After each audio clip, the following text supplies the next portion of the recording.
Hindi pa rin nawawala ang gigil ni Marlon Tapales para sa inaasam na rematch laban kay Naoya Inoue. Halos 2 taon matapos maagaw sa kanya ang 2 world title. Bitbit ang motibasyong makabawi sa salang si Tapales sa April 3 kontra kay Yukinori Ugoni sa isang 10-round non-title bout sa Japan. Mula sa pagkatalo kay Inoue noong Disyembre 2023, nakapagtala na si Tapales ng 4 na sunod na panalo, isang malakas na push para muling makalapit sa world title contention. Kasalukuyang nasa ranking siya bilang number 2 sa WBC, number 3 sa WBO at number 4 sa IBF sa Super Bantamweight Division, mga titulong hawak pa rin ng Japanese Master.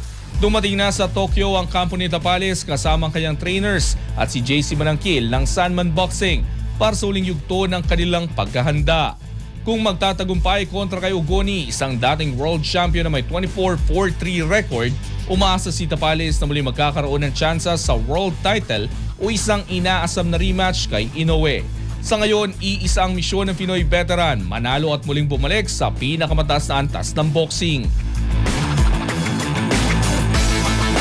Manatiling nakatutok sa Abante, sundan kami sa aming mga social media accounts at huwag kalimutang mag-subscribe sa aming YouTube channel, DWAR Abante Radio, para sa mga eksklusibong balita.